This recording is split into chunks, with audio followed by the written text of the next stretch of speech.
የኢራኑ የበላይ መሪ አያቶላ አሊ ኻሜኒ ቅዳሜ ዕለት አሜሪካና እስራኤል በጋራ በፈጸሙት ጥቃት መገደላቸውን ተከትሎ በመካከለኛው ምስራቅ ግጭት እየተስፋፋ ነው። የአሜሪካው ፕሬዝዳንት ዶናልድ ትራምፕ ኢራናውያንን መንግስታቸውን ከመንበሩ ለማውረድ ጊዜው አሁን መሆኑን በመግለጽ ማበረታታቸው ታውቋል።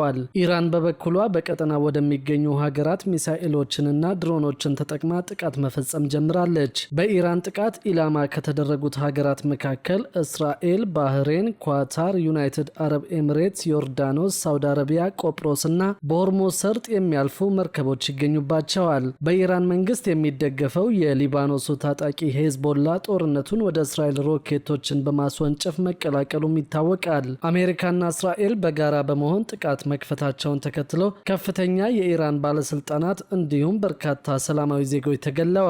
ሀገሪቱን ከ1989 ጀምሮ የመሩት አያቶላ አሊ ኻሜኒ የተገደሉት የመጀመሪያው ጥቃት እንደተፈጸመ ነበር። የኢራን ቀይ ጨረቃ ማህበር ባወጣው መግለጫ በመላው ኢራን በተፈጸሙ ጥቃቶች የሞቱ ሰዎች ቁጥር ከ700 በላይ ሆነዋል። ከነዚህ መካከል ደግሞ 176ቱ ህጻናት መሆናቸውንና 742 ሰላማዊ ሰዎች መገደላቸውን መቀመጫውን በአሜሪካ ያደረገ የሰብአዊ መብት ድርጅት ገልጿል። የኢራን የአየር ክልል ዝግ የተደረገ ሲሆን የኢንተርኔት ግንኙነትም ሙሉ በሙሉ ተቋርጧል።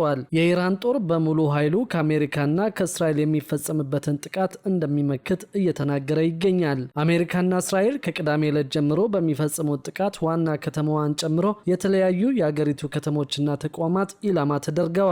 ዶናልድ ትራምፕ የሀገሪቱ ባህር ኃይል ሙሉ በሙሉ መውደሙን ተናግረው ሰኞ ዕለት የአሜሪካ ማዕከላዊ እዝ 11 የኢራን መርከቦችን በኦማን ባህረ ሰላጤ ላይ ማስመጡን ሲያስታውቅ ኢራን በቀጠናው ያለምንም መርከብ መቅረቷን ተናግረዋል። ትራምፕ በኢራን ላይ የሚፈጸመው ጥቃት ዓላማ የኒውክሌር ጦር መሳሪያ እንዳይኖራት ማረጋገጥ ነው ብለዋል። ሚሳኤሎቻቸውን እናወድማለን፣ የሚሳኤል ኢንዱስትሪያቸውን ዶጋመድ እናደርጋለን ሲሉ ቅዳሜ ዕለት በሶሻል ትሩዝ ገጻቸው ላይ በለጠፉት የቪዲዮ መልእክት ላይ ተናግረዋል። የኢራን የጦር ኃይሎች መሳሪያዎቻቸውን የሚፈቱ ከሆነ ሙሉ የደህንነት ዋስትና እንደሚያገኙ፣ አለበለዚያ ግን የሞትን ጽዋ እንደሚጋፈጡ አስጠንቅቀዋል። ትራምፕ የኢራን ሕዝብ የሀገሪቱን ስርዓት ከመንበሩ ለማውረድ እንዲንቀሳቀስም ጥሪያቸውን አቅርበዋል። እኛ ስንጨርስ መንግስትህን ከስልጣን አውርደ ተቆጣጠር፣ ያንን ማድረግ ያንተ ድርሻ ነው። ይህ ምናልባት በትውልድ ውስጥ የምታገኘው ብቸኛ እድል ሊሆን ይችላል ሲሉ ተናግረዋል። አሜሪካ ኤፒክ ፊውሪ ብላ የሰየመችው ይህ ግዙፍ ወታደራዊ ዘመቻ የተጀመረው ትራምፕ ለሳምንታት ኢራን በኒውክሌር ፕሮግራሟ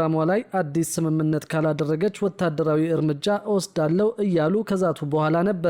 ኢራን የኒውክሌር እንቅስቃሴዎቿ ሙሉ በሙሉ ሰላማዊ መሆናቸውን በተደጋጋሚ ጊዜ ስትገልጽ ቆይታለች። ኢራን የአሜሪካንና የእስራኤልን ጥቃቶች ያለምንም ትንኮሳ የተደረጉ ህገወጥና ተቀባይነት የሌላቸው ስትል ኮንናዋለች። እናም በምላሹ በቀጠና ውስጥ በሚገኙ የአሜሪካ ጦር ሰፈሮች ላይ ሰፊ ጥቃቶችን ፈጽማለች። ኢራን ከአሜሪካ ጋር ግንኙነት ባላቸው በርካታ የመካከለኛው ምስራቅ ሀገራት በቆጵሮስ የብሪታንያ ወታደራዊ ሰፈርና ከኢራን የባህር ዳርቻ መርከቦች ጋር ግንኙነት ባላቸው እስራኤል ላይ የባሊስቲክ ሚሳይሎችን እንዲሁም ደግሞ ድሮኖችን አስወንጭፋለች። የአብዮታዊ ዘብ በቴል አቪቭ እና በሌሎች ቦታዎች የእስራኤልን መንግስትና ወታደራዊ ቦታዎችን ኢላማ እንዳደረገ ገልጿል።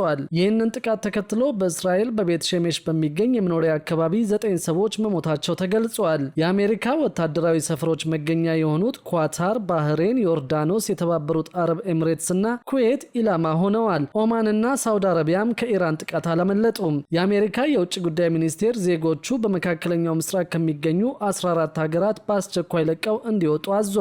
የሀገሪቱ የቆንስላ ጉዳዮች ረዳት ሚኒስትር የሆኑት ሞራር ናምዳር በመስሪያ ቤታቸው የማህበራዊ ሚዲያ ገጾች ላይ ባሰፈሩት መልእክት አሜሪካውያን ሊያጋጥሙ በሚችሉ ከባድ አደጋዎች ምክንያት ከ14ቱ ሀገራት ያሉ የትራንስፖርት አማራጮችን በመጠቀም በፍጥነት ለቀው እንዲወጡ አሳስበዋል። የአሜሪካ ዜጎች በአስቸኳይ ለቀው እንዲወጡ የታዘዙባቸው ሀገራት ባህሬን፣ ግብፅ፣ ኢራን፣ ኢራቅ፣ እስራኤል፣ የፍልስጤም ግዛቶች፣ ዮርዳኖስ፣ ኩዌት፣ ሊባኖስ፣ ኦማን፣ ኳታር፣ ሳውዲ አረቢያ፣ ሶሪያ፣ የተባበሩት አረብ ኤሚሬትስ እና የመን እንደሆኑ ታውቋል። በኩዌት የሚገኘው የአሜሪካ ኤምባሲ ከማክሰኞ ጀምሮ ዝግ ተደርጓል። በመካከለኛው ምስራቅ ያለው አለመረጋጋት በዓለም ኢኮኖሚ ላይ ተጽዕኖ ማሳደር እንደጀመረም በመታየት ላይ ይገኛል። በተለይም የባህረ ሰላጤውን ወሳኝ የነዳጅ ኢንዱስትሪዎች በዚህ ግጭት ኢላማ ከሆኑ ዘርፎች አንደኛው መሆኑ ተጠቅሷል። የኳታር የመንግስት የኤነርጂ ድርጅት በኢራን ጥቃት ምክንያት የተፈጥሮ ጋዝ ምርቱን ማቆሙን አስታውቋል። ይህም ሰኞ ዕለት በጋዝ ዋጋ ላይ በ50% ጭማሪ ማስከተሉን የተገለጸው። የኢራን ድሮኖች በሳውዲ አረቢያ በሚገኘው የራስ ራስ ታኑር የነዳጅ ማጣሪያ ላይ ጥቃት በመሰንዘራቸው ምክንያት በከፊል መዘጋቱን የሀገሪቱ የኢነርጂ ሚኒስትር ሰኞ ዕለት አስታውቋል። ኢራን መርከቦች በሆርሙዝ በኩል እንዳያልፉ አስጠንቅቃለች። ይህም በዓለም ላይ 20 በመቶ የሚሆነው የነዳጅና የጋዝ ምርት የሚጓጓዝበት ዋና መተላለፊያ ነው። የነዳጅና የጋዝ ዋጋ ጨምሯል። ባለፈው ቅዳሜና እሁድ ቢያንስ 3 መርከቦች በሆርሙዝ ሰርጥ አቅራቢያ ጥቃት ከተፈጸመባቸው በኋላ ዓለም አቀፉ የድፍድፍ ነዳጅ ዋጋ ለአጭር ጊዜ በአንድ በርሜል $82 ደርሷል።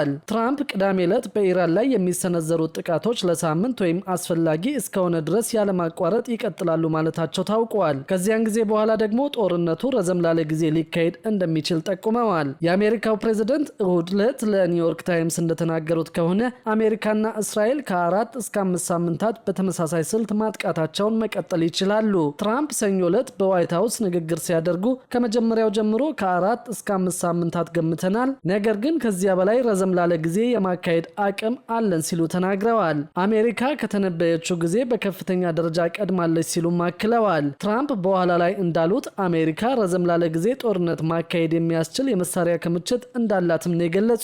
የእስራኤሉ ጠቅላይ ሚኒስትር ቤንያሚን ኔታንያሁ በበኩላቸው ቅዳሜ ዕለት ይህ ዘመቻ አስፈላጊ እስከሆነ ድረስ ይቀጥላል ማለታቸው ታውቋል። በዚህ መሰረትም እንግዲህ እስራኤልና አሜሪካ ከ4 እስከ 5 ሳምንታት ጦርነቱ ሊቀጥል እንደሚችል ቢገልጹም አስፈላጊ ከሆነ ግን ጦርነቱ ላልተወሰነ ጊዜ ይቀጥላል ማለታቸው ነው በተለያዩ መገናኛ ብዙሃን እየተዘገበ የሚገኘው።